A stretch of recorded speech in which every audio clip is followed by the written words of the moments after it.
Chairman గారు ఉన్నారు, శ్రీనివాసరెడ్డి గారు, మీ లోకల్ ఎమ్మెల్యే గారు, లోకల్ మంత్రి గారితో ఒకసారి కూర్చొని ఈ విధి విధానాలు ఏంటన్నది మీ చైర్మన్ గారితో కూర్చుంటే తనకి ఒక క్లారిటీ ఉంది, ప్రభుత్వానికి క్లారిటీ ఉంది. ఎన్ని గజాలు ఇవ్వాలి అనేది ఒక దగ్గర ఎక్కువ ఒక దగ్గర తక్కువ ఇవ్వటం అనేది సాధ్యపడేది కాదు. కొత్తగా డబ్బులు కట్టించుకునే వాళ్ళతో యూనిఫామ్గా ఆల్ డిస్ట్రిక్ట్ హెడ్ క్వార్టర్స్లో ఒక ఫార్మేట్ పెట్టుకుంటున్నాం.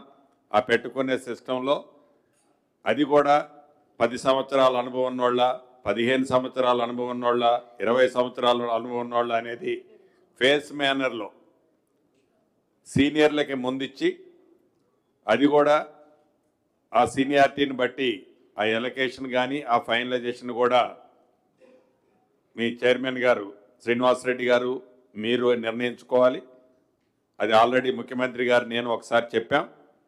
ఈ వరంగల్కి సంబంధించింది కూడా గౌరవ ముఖ్యమంత్రి గారు లాస్ట్ టైం మీరు వచ్చినప్పుడు మేమిద్దరం ఉన్నప్పుడు కూడా నాకు చెప్పారు. తప్పకుండా ఈ రాబోయే రోజుల్లో కొత్త వాళ్ళని ఏదో నిన్న మొన్న వచ్చిన వాళ్ళని అడావుడిపడి వాళ్ళకి ఇచ్చే పరిస్థితి ఉండదు. ఎవరైతే కార్డ్స్ ఉండి ఆ కార్డ్స్ కూడా ఏంది ఏదో అట్లా కార్డ్స్ కాదు, పర్ఫెక్ట్గా దాన్ని కూడా ఇన్డెప్త్గా మీ కమిటీ ఫైనల్ చేసుకోవాలి.